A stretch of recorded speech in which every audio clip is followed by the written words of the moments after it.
Hello everyone, welcome to profit by India. So guys, tariff का जो ये पूरा नाटक चल रहा है, let us try and understand इसका बेसलाइन इफ़ेक्ट क्या होगा और कहाँ तक ये आगे कितना अपने को तकलीफ़ देने वाला है। By the way, today the Nifty took it pretty positively और उसने अपना 20 डे में बचाया है, 20 डे मूविंग एवरेज।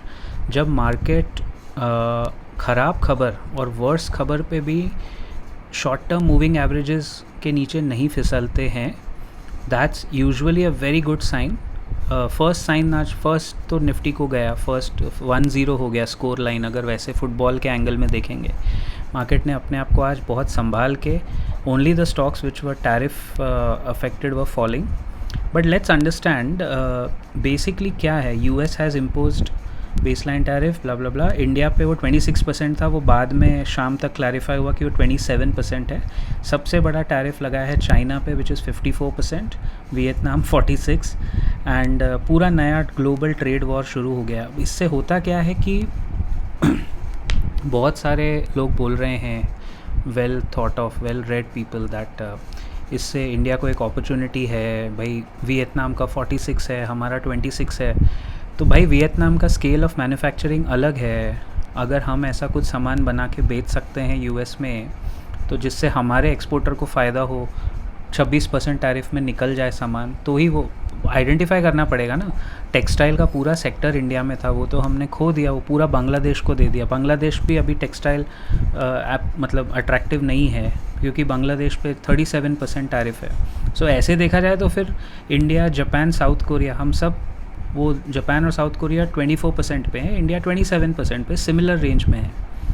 लेकिन पॉइंट ये है कि ये किया क्यों गया है, इसका अभी तक किसी के पास कोई क्लियर आंसर नहीं है। बिकॉज इसमें, like I told you in my earlier video, suffer तो यूएस कंज्यूमर ही करेगा। वहाँ स्टैगफ्लेशन बन सकता है। Stagflation is a very very difficult situation, जहाँ इन्फ्लेशन भी बढ़ रहा है और इकोनॉमी भी हालत ख़राब हो रही है। बट पता नहीं, मुझे लग रहा है इसका कुछ डीपर इंसाइट है दोस्तों। शायद, you never no, if US का कंज्यूमर क्रेडिट ऑफटेक बढ़ा के एसेंशियल आइटम ख़रीदने लगे और नॉन एसेंशियल को निगलेक्ट करे, तो you never know US economy कहाँ से इस पे जाती है। खैर, we'll see in the next slide. Now for the next 12 months एक मैक्रो इम्पैक्ट इसका क्या होगा। टैरिफ हमेशा 2 स्टेज में आता है। Okay, I will just simplify this for all my audience. First, inflation का स्केयर आता है जो अब आ रहा है। बॉन्ड यील्ड्स पे आपको नज़र रखनी है। अगर यूएस की 5 year, 10 year, 2 year bond yields बढ़ी, देन फिर ग्रोथ स्केयर है। क्योंकि बॉन्ड मार्केट, हमेशा याद रखिए, बॉन्ड मार्केट ग्लोबली और इंडिया का भी स्टॉक मार्केट से ज़्यादा जल्दी ये खतरे भांप लेता है। Bond markets are much more accurate and earlier to react than the equity markets.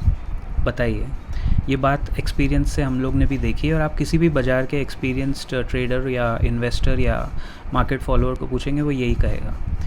We think that with these last tariff hikes, US consumer already slowing down, facing DOGE impact. DOGE is the department of government efficiency, जो Elon Musk के under है।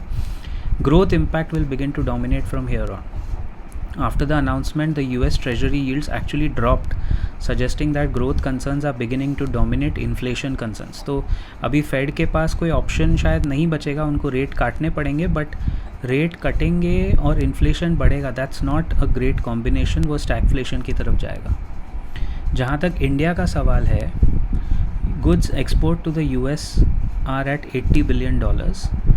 18% of total goods exports of India and 2% of GDP, which is not much अपने लिए। तो अपने को इतना impact नहीं है। लेकिन जैसे अवंती फीड्स कंपनी है, फॉर एग्जांपल ले रहा हूँ, no stock is a buy or sell recommendation, as an example.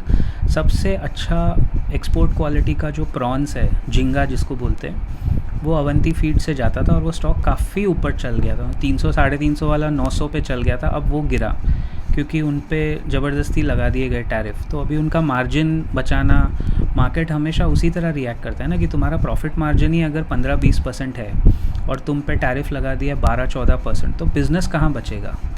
वही प्रॉब्लम है पूरा। Among the exports headed to the US, the bigger ones include machinery 8 billion, electronics 10 billion, textile 10 billion. Textile में तो हमारा छोड़ दीजिए, वो नाइकी का स्टॉक देख लेना, आज सबसे ज़्यादा नाइकी पिस रहा है, क्योंकि बांग्लादेश पे उन्होंने बहुत लगाए हैं, और नाइकी वियतनाम, बांग्लादेश, बहुत जगह अपना मैन्युफैक्चरिंग करता है, ज़ारा भी करता है। James and jewellery 10 billion, agriculture 5 billion and pharma 9 billion. Pharma stocks आज बच गए क्योंकि शायद उनको एक्सक्लूड किया जा रहा है, ऐसा लग रहा है, जो कि मुझे लग रहा है 1-2 दिन में वो भी क्लियर हो जाएगा। It is not clear at this stage कि कोई goods will be exempted. Exactly, there is a lot of ambiguity, बहुत कन्फ्यूजन है अभी भी कि क्या बचेगा, कल उठ के भाई साहब का मूड क्या होएगा। हमारे प्राइम मिनिस्टर की इतनी अच्छी गहरी दोस्ती है यार, अपना ऐसा कोई दोस्त गद्दारी करे अपन तो पहले फ़ोन उठा के बोलेंगे ना, इनकी तो बहुत घनिष्ठता है आपस में। आई थिंक प्रधानमंत्री जी या पीएमओ या कोई स्ट्रेटेजिक लेवल पे बातचीत हो रही होगी, but he should do something to get India out of this. हालांकि हम पे इम्पैक्ट कम है क्योंकि हमारा एक्सपोर्ट ही कम है। जापान, साउथ कोरिया, जर्मनी, उनके एक्सपोर्ट ड्रिवन इकोनॉमी है, तो उन पे इम्पैक्ट भी ज़्यादा हो गया ना। Now how will other countries respond to the tariff war, will they negotiate, ये देखने वाली बात होगी। जर्मनी के फाइनेंस मिनिस्टर ने अनाउंस कर दिया है कि हम रिटेलिएट करेंगे, हम भी टैरिफ लगाएंगे। अभी ये पूरा हफ्ता यही टैरिफ टैरिफ टैरिफ टैरिफ ही चलने वाला है दोस्तों। और ये नया ज़बरदस्ती ह्यूमन इन्फ्यूज्ड रिसेशन होगा ये, आई थिंक, अगर हुआ यूएस में हुआ तो। अभी फेड की मीटिंग होगी, उसका रिस्पांस कैसा होगा, क्या वो ग्रोथ के लिए जाएंगे, रेट काटेंगे, या इन्फ्लेशन कंसर्न से रेट नहीं काटेंगे। रेट नहीं काटा अगर यूएस फेड ने, तो that will be catastrophic again. Then valuations are not pricing in earnings risk, बहुत सारी चीज़ें हैं यूएस में, तो बहुत सारी चीज़ें। Direct impact of tariffs on India is limited, indirect impact इसका बहुत बड़ा होगा अर्निंग्स पे।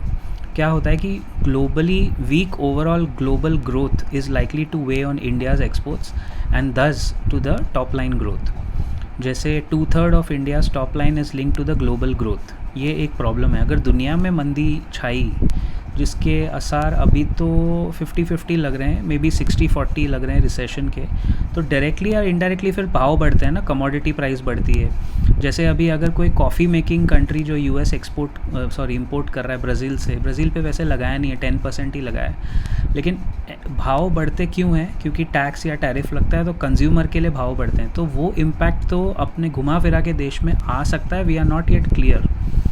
अच्छा, इंडिया में valuations are still not cheap, they are very expensive, they have eased to a 10-year average, but earnings are below 10-year average, जो मैंने आपको बीच में एक वीडियो में बताया था। एंड इस कॉन्टेक्स्ट में वैल्यूएशन अभी भी एक्सपेंसिव है। Earnings yield minus bond yield which is a good lead indicator of inflection point suggest there is more downside ahead, but you never know Nifty कौन से लेवल पे जाके सपोर्ट ले सकता है।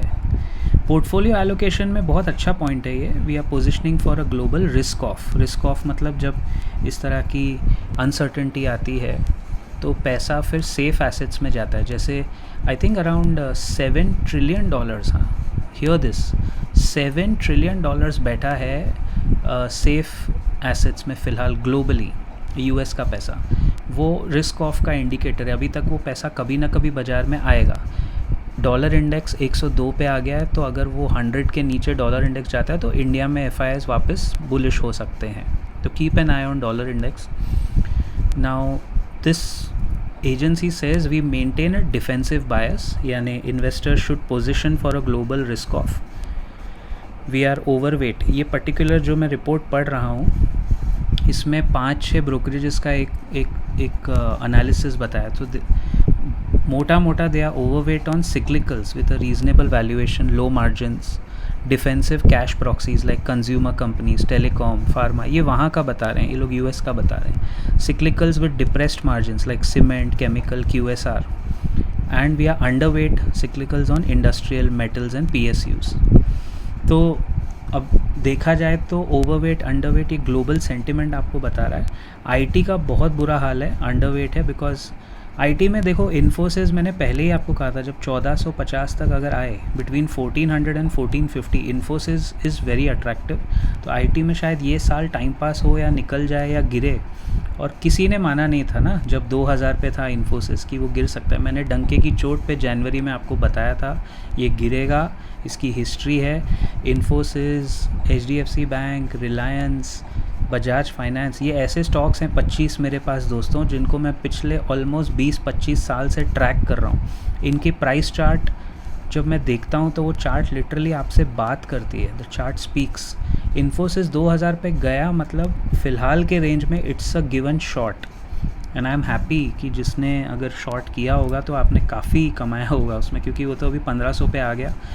जब इन्फोसिस 1850 पे था तब से हम कह रहे थे कि 1400 1450, तो वो थोड़ा आउट ऑफ लाइन लगता है। जो न्यू इन्वेस्टर हैं या न्यू ट्रेडर हैं उनको लगता है ये क्या बेहुदा बात है, बट शायद अब आप समझ जाओगे। बाज़ार में ना एक ही सजेशन है, जितना टाइम आप बिताएंगे, जितनी चीज़ें समझ के ट्रेडर्स डायरी में लिखेंगे कि मैंने क्या सीखा, उतना मार्केट आपको रिफ़ाइन करता जाएगा। इट्स लाइक कच्चा तेल होता है ना, उसको रिफ़ाइन करते करते करते करते रिफ़ाइनरी में वो बनता है पेट्रोलियम प्रोडक्ट, लाइक पेट्रोल बनता है उसी से, डीजल उसी से बनता है, बाकी चीज़ें बनती है वही। I will see you in the next video very soon, till then keep profiting.